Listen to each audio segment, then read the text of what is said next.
Bom dia, Felipe. Obrigado aí pela mais essa oportunidade de estar falando com vocês e com o teu público. Maravilha. João Paulo, quero começar falando um pouco, antes de entrarmos em cases específicos, sobre todo esse cenário econômico que a gente está vivendo. A gente tem, nos últimos tempos, essa perspectiva de redução de inflação, corte de juros, um ambiente de crescimento econômico, inclusive sinalizado de crescimento aí pelo Ministério da Fazenda de 2,5% a 3% do PIB, e isso tem criado, né, um ambiente econômico, um ambiente de até otimismo, não só para a economia, mas para o mercado como um todo. Queria saber, na sua visão de gestor, como que esse ambiente, como que essas discussões, como que essas projeções e perspectivas têm impactado no seu trabalho, como que esse ambiente tem mexido com as suas expectativas em relação ao ambiente aqui no Brasil?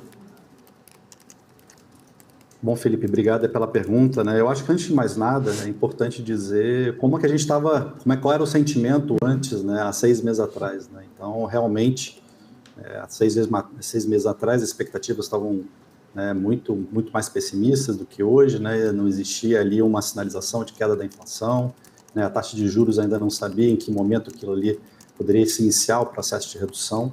Né? Então, realmente, um ambiente muito mais desafiador e que ficou muito sinalizado com, né, os índices de confiança, que são um indicador importantíssimo que a gente usa aqui, né, que peguem a percepção do sentimento, né, de quem toma as decisões econômicas, né, mais importantes. Então, realmente, né, passado esse período de 6 meses, realmente estamos vivendo um outro momento. Agora, nós temos que tentar imaginar como será daqui a 6 meses e como nós nos reportaremos a este momento. Então, tudo indica, como você mesmo falou, né, que existe realmente uma sinalização mais evidente do que nunca, né, de que haveremos aí um início do processo de afrouxamento monetário, né, em função aí de um alinhamento das projeções de inflação, principalmente no longo prazo, né, que dão ali um sentimento e uma confiança para o Banco Central começar a tomar as decisões de redução. Né, e isso, para nós, né, que trabalhamos no mercado, né, de ações, é fundamental, principalmente porque o ambiente de negócios melhora sensivelmente, né? Se você tem ali, né, uma diminuição das despesas financeiras, principalmente das empresas mais endividadas, e mais do que isso, né, das pessoas, né, de cada ente econômico, né, capaz de consumir, né, isso já cria um ambiente muito mais favorável.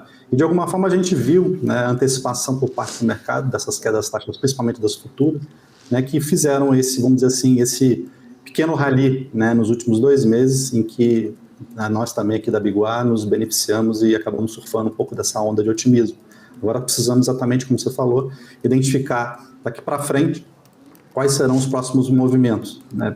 Então, a gente está aí, vamos dizer assim, né, de olho, né, nos próximos passos do governo, principalmente aí na aprovação, né, pelo menos nas discussões da reforma da Previdência, né, e no comprometimento efetivo, né, do controle de gastos. Né? Nós sabemos que uma estabilidade econômica é o ambiente ideal, né, para a tomada de decisões e para a prosperidade humana. Né? Não existe qualquer tipo de, vamos dizer assim, ambiente favorável sem os indicadores macroeconômicos minimamente estabilizados e, de alguma forma, capazes de serem previstos, pelo menos ali no médio prazo. Então, nós aqui da Biguá estamos otimistas, né, mas ao mesmo tempo cautelosos.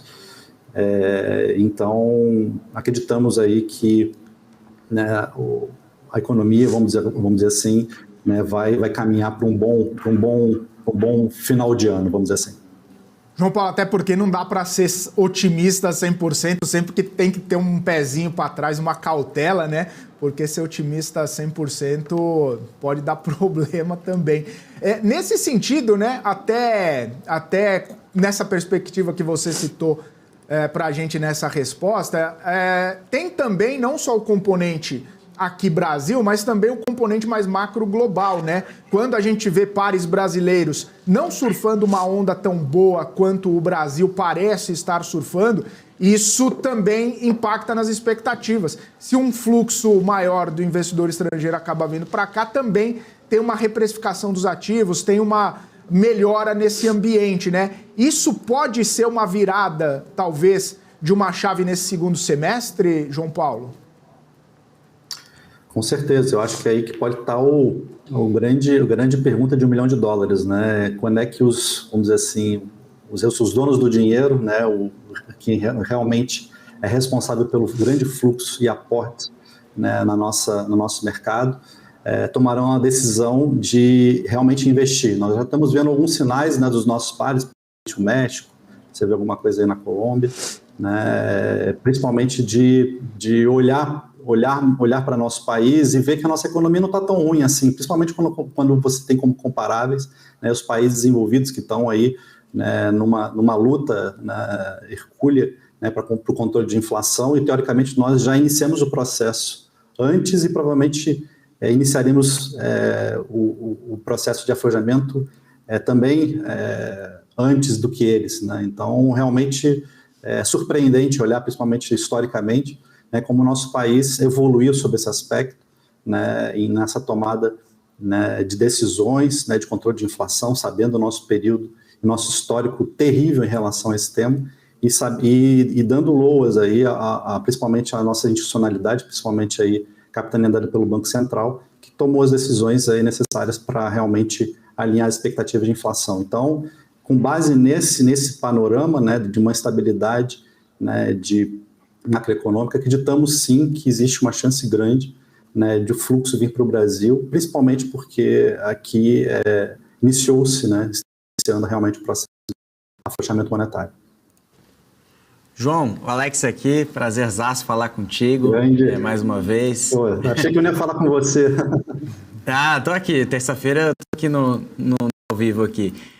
Prazerzão falar contigo, João. Manda um abraço para todo mundo aí, pro Marcos, do time da Biguá. Eu queria comentar um pouquinho sobre a perspectiva da Vale, porque eu vi que vocês fizeram até um post, né, comentando sobre o preço do minério de ferro e a cotação da Vale. O que realmente traz essa convergência de expectativas? Será que realmente é em relação à economia chinesa? Que tem uma coisa, né? Uma é a economia chinesa, outra é a qualidade dos ativos da Vale. Enfim, qual que é que também vocês olham bastante nesse viés de governança corporativa, que também o mercado discute bastante, que até ontem saiu uma notícia micro que até favoreceu a companhia, né? Que isso também colabora com a questão de segurança, né, de barragens. Antes de mais tudo, te agradecer por você seguir a gente nas nossas redes sociais, né? Aproveitar para fazer um jabá, né? No Instagram e no Twitter.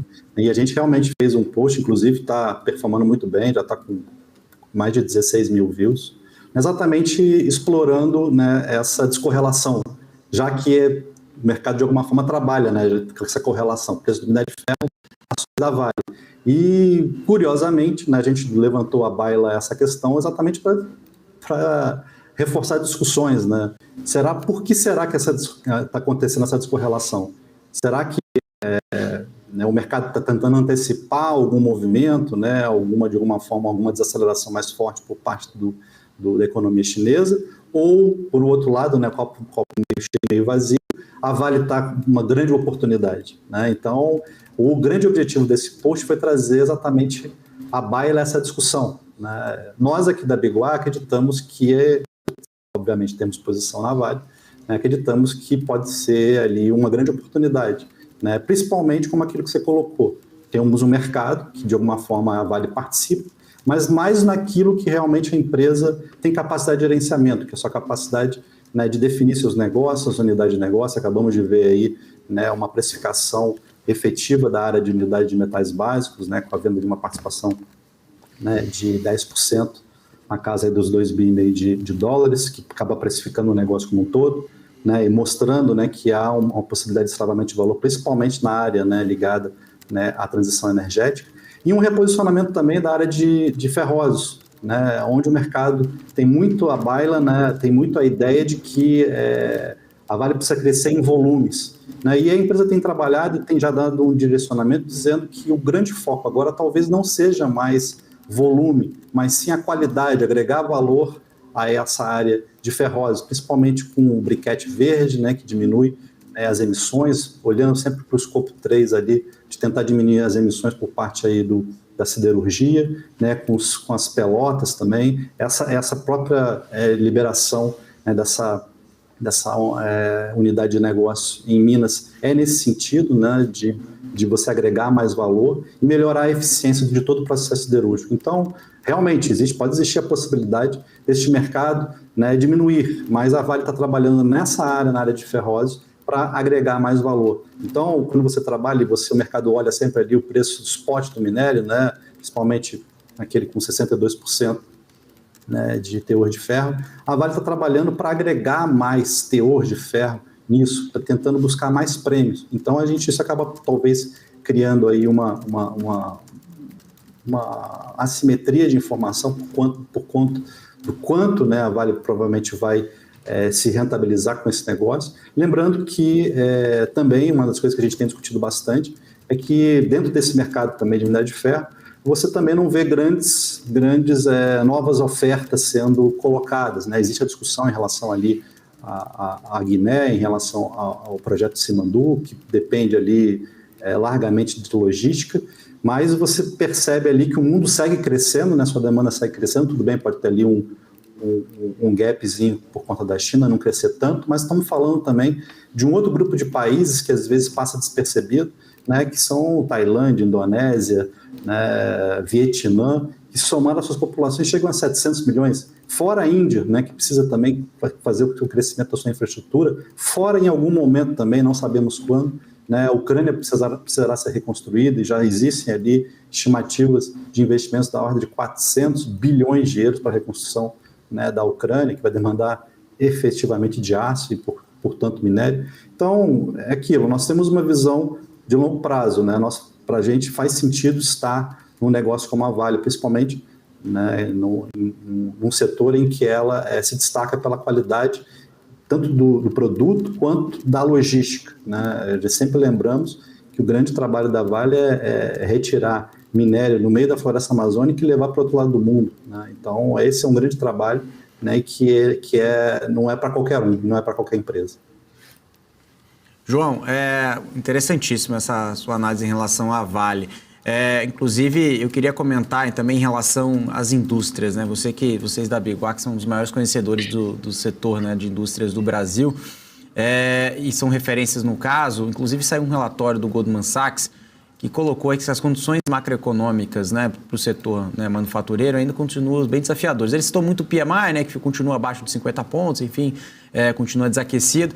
E eu queria trazer para o viés de bolsa, né? Uma é a questão mais de manufatureiro, né, setor industrial no Brasil, outro é o viés de bolsa. Como que você está sentindo isso? Via dólar, né? Via, enfim, também investimentos, enfim. Como que deve ser o segundo trimestre de forma geral para as indústrias que você cobre dentro do universo Biguá e também, claro, num sentimento para o ano de 2023, seu João? Bom, Alex, obrigado pela pergunta, né? O que a gente procura sempre olhar são as grandes macro tendências, né? E principalmente ali depois da pandemia, né? Inclusive isso reforçado, né, pelas informações das próprias empresas industriais que temos na carteira, como no caso de Home, Tupi, Randon, né, Metal Leve, né, que existiu um movimento decorrente e consequente, né, da pandemia, que é traduzido em duas palavrinhas, né, que têm sido muito faladas, o friendly shoring e o nearshoring. Né? Então, o mundo percebeu que não poderia, depois da Covid, depender tanto da China em qualquer tipo de produto, desde uma máscara até balões de oxigênio, né, e remédios e vacinas. Né? E por conta disso, né, desde então, nós estamos falando já de quase 3 anos, né, da pandemia, e as primeiras unidades Fabris, né, transferidas, né, principalmente da Ásia, né, para a América Latina e para locais mais próximos, né, dos grandes centros consumidores, como é o caso dos Estados Unidos e Europa, né, já começam a produzir. Então, mesmo com esses indicadores macrotendenciais, né, que de alguma forma tem um olhar ali mais no curto prazo, o que a gente enxerga, e que aí a estratégia da Biguá de médio e longo prazo é tentar capturar, né, o valor que esse movimento trará, principalmente para a nossa indústria. Né? Nós já estamos verificando isso, né? O México já é o primeiro passo natural, né, de transferência de unidades Fabris, exatamente por conta da mão de obra, mas o Brasil também se credencia para isso. Né? A gente vê, né, principalmente empresas, né, como a Randon, no processo de internacionalização, a própria Tupi, nesse mesmo processo, exatamente buscando esses mercados mais maduros, não mais os mercados, né, emergentes, mercados efetivamente, né, altamente competitivos, em que essas empresas estão capacitadas para competir nesses mercados mais eficientes. Né? Então, eu diria que né? Claro que dentro dessa visão de curto prazo há um movimento, né, talvez de menos aquecimento, mas lembrando e tomando como as tendências macroprudenciais do nearshoring, né, e do friendshoring, adicionadas também a todo um programa de investimento nos Estados Unidos, né, que dependem aí de infraestrutura, né, e dependem fundamentalmente de máquinas. Quando a gente pensa em infraestrutura, o que a gente pensa, né? Obviamente, a gente aço, né, máquinas, né, para construção, né, dessa infraestrutura, né, e nisso que a gente está bastante calcado, né, dentro da carteira da Biguá, e que vem performando, né, e refletindo através da sua performance, né, esses ventos. Maravilha, João Paulo Reis, sempre muito bacana a nossa conversa. Quero agradecer sua participação aqui conosco. Obrigado mais uma vez pelo seu tempo e disponibilidade. Volte sempre aqui na BMG. Um abraço, boa semana para você.